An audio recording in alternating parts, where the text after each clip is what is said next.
Assalamualaikum warahmatullahi wabarakatuh. Pertama-tama marilah kita panjatkan puji syukur kehadirat Allah Subhanahu wa taala karena atas rahmat dan hidayahnya saya bisa menyelesaikan proposal saya. Kemudian salawat serta salam tak lupa pula kita curahkan kepada Nabi besar kita Muhammad sallallahu alaihi wasallam. Baiklah, perkenalkan nama saya Waude Nur Musina. Pada kesempatan kali ini saya akan memaparkan hasil proposal saya, yaitu pengembangan alat peraga model DNA yang terdiri dari bab 1, bab 2, bab 3, bab 4, dan bab 5. Yang kita bahas pertama yaitu bab 1, pendahuluan, ada latar belakang, rumusan masalah, tujuan, dan manfaat. Latar belakang pada proposal saya ini, saya ingin mengembangkan alat peraga model DNA untuk membantu siswa memahami materi pewarisan sifat khususnya pada konsep DNA. Kemudian rumusan masalah. Bagaimanakah proses pembuatan alat peraga model DNA? Kemudian yang kedua, bagaimanakah alat peraga digunakan agar siswa memahami materi DNA? Tujuan dari pengembangan alat peraga model DNA ini pertama, untuk menghasilkan alat rekayasa yang mampu menjelaskan DNA. Kemudian yang kedua, untuk membantu siswa agar lebih memahami materi DNA. Manfaat dari pengembangan alat peraga model DNA ini ada dua, yaitu manfaat teoritis dan manfaat praktis. Manfaat teoritis yaitu sebagai sumbangan pemikiran dan tolak ukur untuk penelitian selanjutnya. Kemudian manfaat praktis terbagi menjadi tiga, yaitu untuk manfaat praktis bagi siswa, yaitu alat peraga dapat merangsang siswa berpikir dan membantu memahami materi. Kemudian untuk guru, bisa membantu atau mempermudah dalam proses pembelajaran IPA. Kemudian untuk sekolah, alat peraga dapat memberikan sumbangan yang bersifat kritis dalam upaya meningkatkan kualitas belajar IPA. Selanjutnya yaitu bab 2, landasan teori dan kerangka berpikir. Deskripsi teori yaitu alat peraga. Alat peraga merupakan alat yang digunakan untuk membantu proses belajar mengajar yang berperan sebagai pendukung kegiatan belajar mengajar yang dilakukan oleh pengajar atau guru. Manfaatnya yaitu menjadikan pelajaran lebih menarik dan membantu mengatasi kesulitan dan menjelaskan hal-hal yang sulit dalam pembelajaran.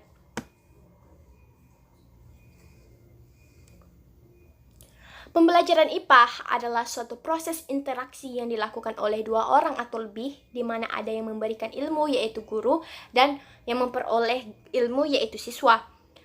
Pelajaran IPA di SMP sangat penting untuk melaksanakan pembelajaran yang mengaktifkan siswa dan melakukan berbagai pengamatan percobaan. Dengan begitu, siswa belajar lebih baik melakukan sendiri dan memahami bahkan menemukan konsep-konsep IPA.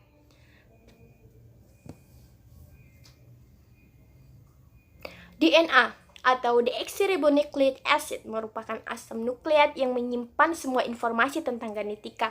Suatu himpunan dua polimer yang berbelit, ini adalah nukleotida yang terdiri dari 3 elemen yaitu fosfat, gula ribosa, dan pasangan basa nitrogen yang terbagi menjadi 2, yaitu pirimidin dan purin. Kerangka berpikir pada pengembangan alat model DNA yaitu dalam mata pelajaran IPA di SMP sangat penting untuk melaksanakan pembelajaran yang mengaktifkan siswa dalam melakukan berbagai pengamatan dan percobaan. Ini didasarkan oleh penelitian Rohman pada tahun 2013. Pembelajaran yang dilengkapi dengan alat dan bahan dapat meningkatkan kemampuan siswa memahami konsep, terampil dalam menggunakan alat, bahkan mengamati fenomena atau gejala alam untuk mencatat dan menyimpulkan yang dipelajarinya. Kemudian pada kelas 9 SMP atau MTS ada materi pewarisan sifat, di mana beberapa siswa ini kurang memahami materi tersebut, sehingga dengan latar belakang inilah saya ingin membuat model DNA.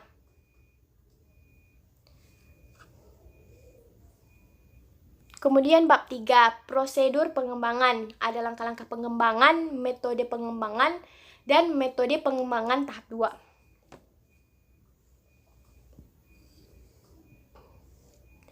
Langkah-langkah pengembangan ini terdiri dari 8. Pertama, ada potensi masalah. Pada kelas 9 SMP banyak siswa-siswa yang kurang memahami pewarisan sifat, juga khususnya pada konsep DNA, sehingga ini menjadi potensi masalahnya. Kemudian mengumpulkan data. Pada penelitian kali ini dikumpulkan data melalui jurnal dan proposal-proposal pengembangan sebelumnya, kemudian membuat data yang sesuai dengan alat yang akan dikembangkan. Kemudian desain produk. Desain produk kali ini model DNA pertama membutuhkan kawat, tank, manik, habis itu kuas, kemudian kayu, cat warna yaitu merah, kuning, orange, hijau. Desain produk ini terbuat dari manik-manik yang akan dimasukkan ke dalam kawat, kemudian dibengkokkan kedua ujungnya sebagai punggung DNA. Kemudian kayu balok yang di tengahnya dilubangi nanti akan dimasukkan kawat, kemudian menjadi penghubung antara punggung DNA satu dengan DNA lainnya. Pada balok kayu ini akan diberi warna sesuai dengan prinsip DNA, di mana adenin akan disimbolkan sebagai warna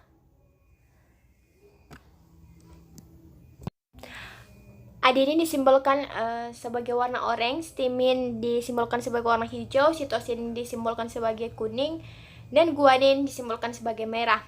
Kemudian bayok-bayok kayu yang sudah diwarnai ini kemudian disatukan dan disusun secara berurutan dengan pasangan yang berselang-seling. Contohnya adenin dan timin selalu berpasangan, guanin dan sitosin selalu berpasangan. Karena tadi sudah dibuat simbol, maka orange dan hijau disusun urutan pertama, kemudian kuning merah urutan kedua, kemudian disusun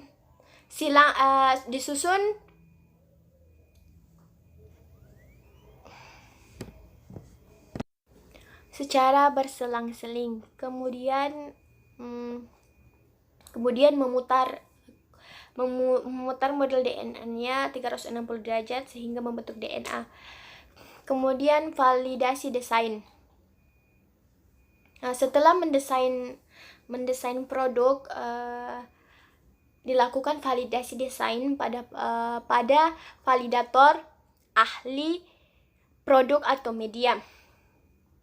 Setelah divalidasi, kemudian validator akan merevisi desain tersebut. Pada revisi desain ini maka diketahui kelemahan media alat peraga ini dan menjadi acuan untuk memperbaiki produk. Kemudian uji coba produk. Uji coba produk ini dilakukan dengan memberikan angket validasi kepada 3 orang, yaitu ahli materi, guru IPA MTS, kemudian ahli media yaitu dosen pembimbing mata kuliah ini, kemudian untuk respon oleh siswa. Kemudian revisi produk. Setelah uji coba produk, ada masukan pada angket validator itu, kemudian dilakukan revisi produk. Setelah melakukan revisi produk ini, diperbaiki alat sesuai dengan saran dan masukan pada uji coba produk sebelumnya, kemudian membuat alat peraga akhir.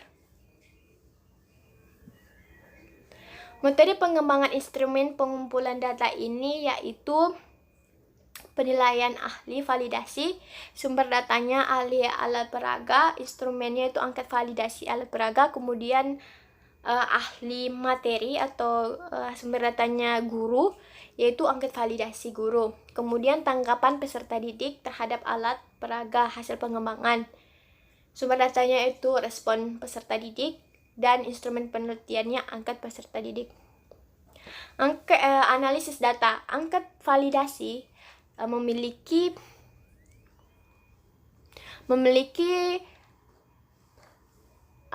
jawaban alternatif, yaitu menggunakan skala Likert, yaitu 5 sangat valid, 4 valid, 3 cukup valid, 2 kurang valid, 1 sangat valid. Setelah mendapatkan skor, kemudian dihitung menggunakan rumus penilaian, yaitu jumlah skor pada instrumen dibagi jumlah nilai skor tertinggi, kemudian dikalikan 100.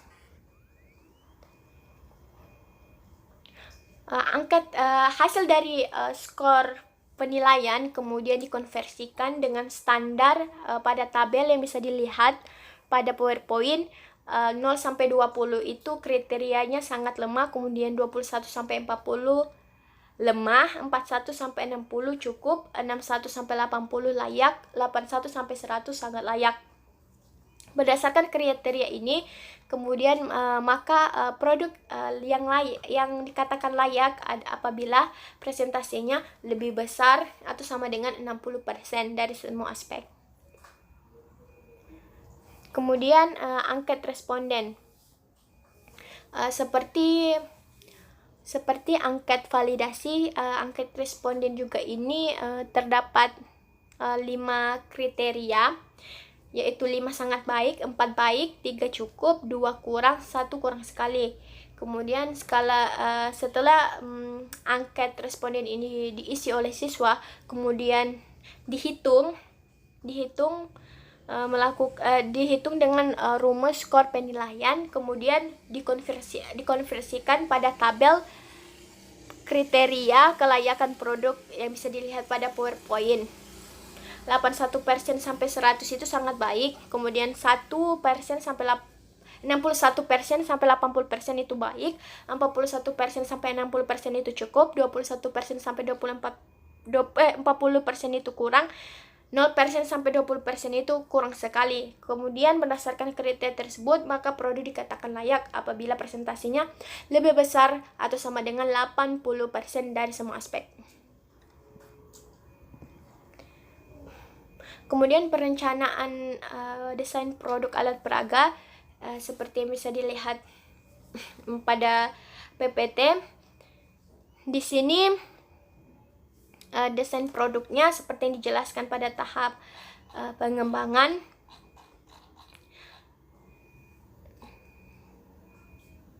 Kemudian metode pengembangan tahap 2. Rancangan model dari tahap 1. Setelah menyerahkan kepada ahli media, ternyata alatnya terdapat kesalahan, yaitu pada tatakan atau paraga bingkai DNA-nya ini berukuran kecil dari model DNA, kemudian DNA-nya tidak berpilin sehingga dilakukan revisi. Kemudian instrumen pengumpulan datanya juga sama seperti tahap 1, yaitu angket validasi dari ahli media, ahli materi, kemudian angket respon oleh siswa. Kemudian analisis datanya juga sama, yaitu menggunakan skor skala Skiller, kemudian dikonversikan pada nilai kelayakan produk. Setelah dilakukan revisi, kemudian dibuat desain ulang, yaitu alat peraga atau bingkainya. Untuk alasnya yaitu 28 x 28 cm, kemudian tingginya 60 cm. Kemudian untuk balok kayu ada dua, yaitu 5 cm dan 3 cm untuk pasangan basa nitrogennya. Kemudian untuk punggung DNA-nya sendiri yaitu 60 cm. Untuk kawat penghubung antara balok kayu pasangan DNA ini yaitu berukuran 7 cm dan 12 cm. Kemudian bab 4, desain awal produk, hasil uji produk tahap 1, revisi produk, kemudian hasil uji produk tahap 2. Desain awal produk ini setelah dibuat alat peraganya seperti pada gambar, ternyata alat peraganya tidak membentuk DNA seperti yang seharusnya. Kemudian ada tarik-menarik antara kawat untuk pasangan basa kayu balok ini dengan punggung DNA yang berupa manik-manik dan kawatnya, sehingga dilakukan revisi.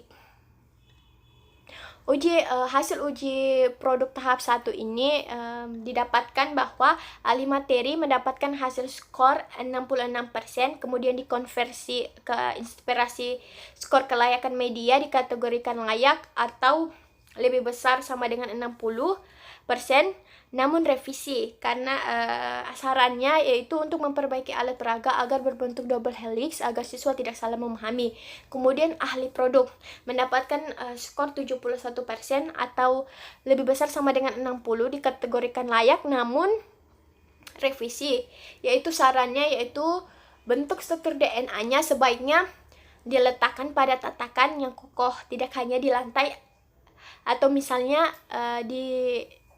didudukan pada kayunya yang memiliki penumpang, tempat untuk menyangkutkan struktur helix dari DNA-nya. Kemudian dari respon peserta didik atau siswa mendapat skor 75% atau lebih besar sama dengan 60, dikategorikan layak. Namun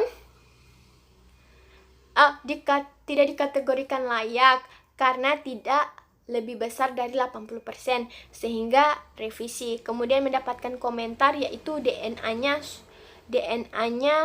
susah dilihat kalau duduk hanya bisa dilihat berdiri.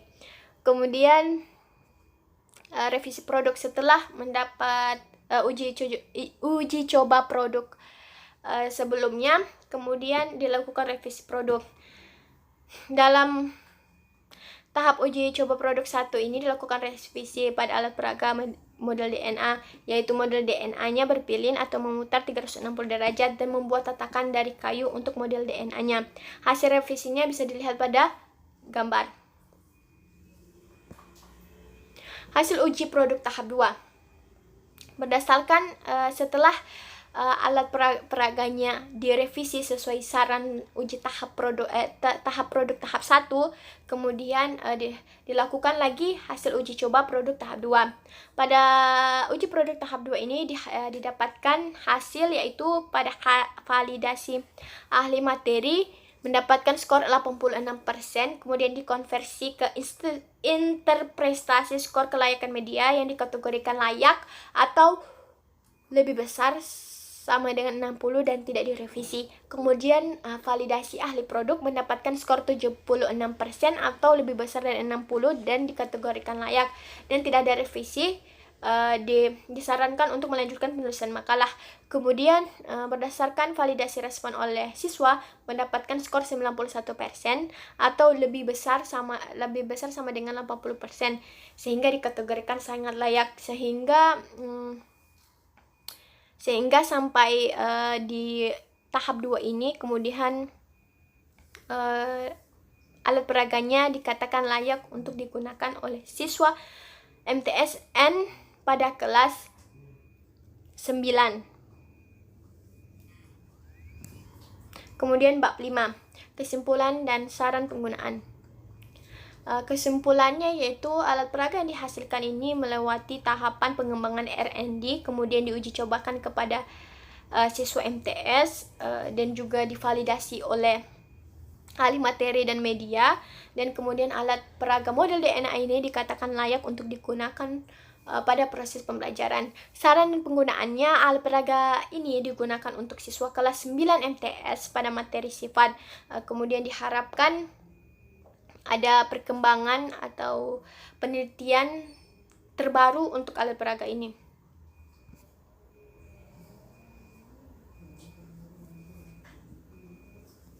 Dalam menggunakan alat peraga ini untuk membantu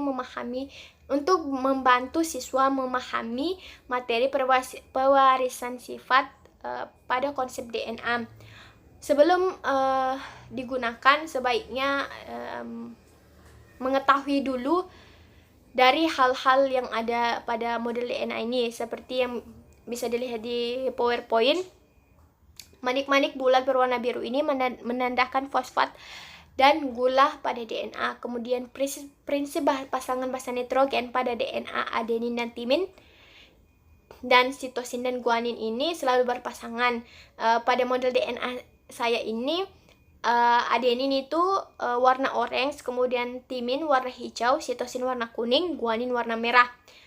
Kemudian DNA ini terbelit atau berbentuk heliks.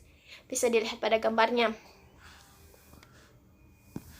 Daftar pustaka proposal saya bisa dilihat pada PowerPoint.